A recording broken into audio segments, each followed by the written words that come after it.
A woman was sent to prison. She was found guilty of murder for excessive self-defense. The man she killed was her stepfather. But in court, her own mother denied what the stepfather had done. As a result, Aisha was sentenced to 8 years in prison. She was about to ruin her life and dreams. Elsa got on a bus with other female inmates. They were being taken to a women's prison. She was filled with fear about the unknown life ahead. Then they got off the bus. They lined up and walked into the prison. They all changed into orange uniforms. They went to the activity room to listen to Frank's speech, accompanied by a guard. Elsa picked up her daily necessities and walked into her cell. Just then, it was time for the cell lights to go out. She climbed into bed amid the guards' shouts. When dawn broke, the female inmates were allowed to move freely in the yard. That's when Elsa caught Sophie's eye. Sophie was the top dog in the prison. She checked Elsa's arms. She found that Elsa had no tattoos at all. After all, every woman locked up here had committed serious crimes. Elsa didn't want to talk to Sophie. She turned around and walked away. Sophie pulled out a knife and pressed it against Elsa's waist. She threatened Elsa to be on her best behavior. Elsa was trembling with fear. At lunchtime, Sophie surrounded Elsa with her gang. She forced Elsa to pay protection money and join her white gang. Otherwise, the black gang would bully her. Elsa didn't want to get involved in gang wars. She picked up her tray and turned to leave. But Sophie pushed her to the ground in one move. Elsa didn't want to argue with Sophie. She got up from the floor and silently left the dining hall. Since Elsa refused to join Sophie's gang all this time, Sophie felt disrespected. She immediately locked Elsa up in a room with her crew. One of them held Elsa's hands. The other punched and kicked her in the stomach. They also threatened her not to tell anyone. Elsa cried in despair. She curled up her body. She later went to the infirmary to get her wounds bandaged. After learning about Elsa's situation, the nurse suggested she go to Warden Frank for help. So she went to Frank's office. She poured out her misfortunes to him. She hoped to be held in solitary confinement. Frank felt sorry for her. Then he pulled out Elsa's file. He found out that Elsa was an honor student. He said he could help her, but there was a catch. He suddenly reached out and brushed Elsa's hair. He stared at her with a creepy look.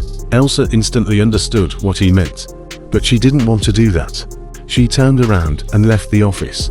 In the days that followed, Elsa's life became more and more difficult. Sophie picked on her every other day. Even the black gang started bullying her. The evil side of human nature made Elsa utterly desperate. Her cellmates saw that she was being bullied non-stop. She told Elsa that if she didn't want to be bullied, she had to learn to bully others. That Frank was a total creep. He often used his position to do whatever he wanted to the female inmates. When the female inmates asked him for favors, he only had one condition. They had to trade their bodies for it. Ever since Elsa entered the prison, she had been bullied by other female inmates.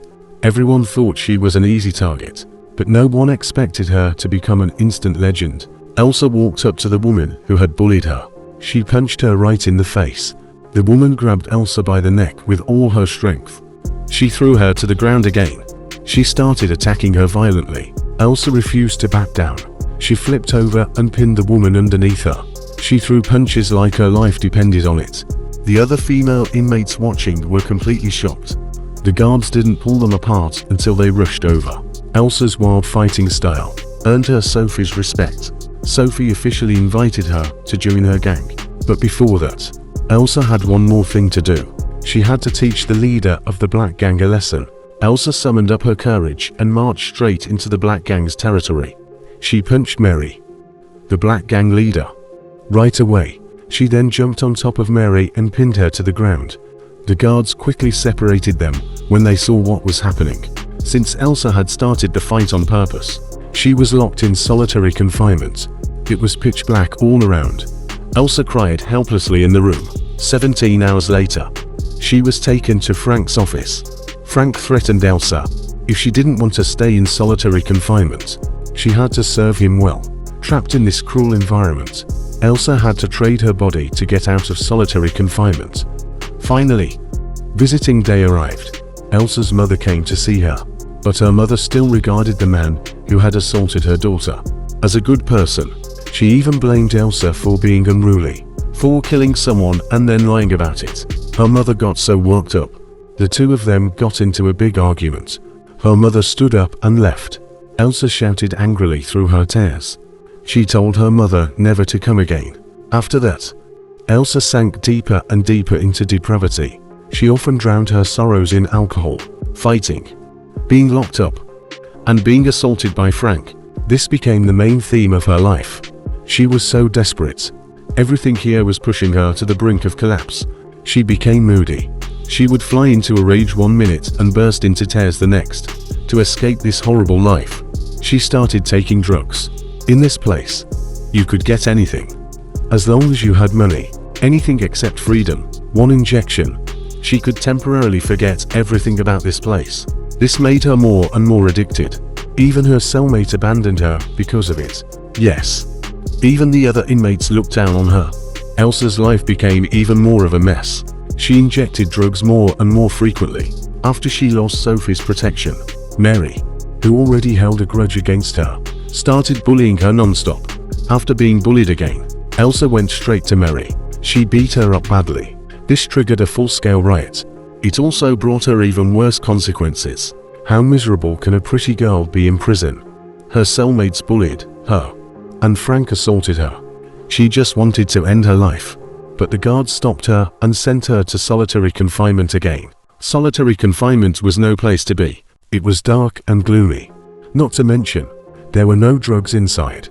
This made Elsa, who was dependent on drugs, go crazy. She was tortured by withdrawal symptoms. Feeling like she was dying, she smashed her food tray to pieces. Then she looked at the broken pieces. She suddenly grabbed them and slashed her wrists hard. She didn't die and was sent to the infirmary. There, she received care from the nurse. She also watched a fellow inmate die of a drug. During this time, she also saw her mother again. This time, the woman finally admitted her failure as a parent. She cried and apologized to Elsa. These events deeply touched Elsa. Her will to live was reignited. She turned to the upright nurse for help. But before the news could spread, Frank sent someone to kill the nurse. Elsa knew then. She had to rely on herself from now on. She traded her body for a parole application. Her cellmate thought it was a bad idea, because Frank would much rather keep her here, so he could assault her as much as he wanted. Elsa thought of the video recorder her cellmate had. She took the initiative to get the recorder. She wanted to keep an ace up her sleeve.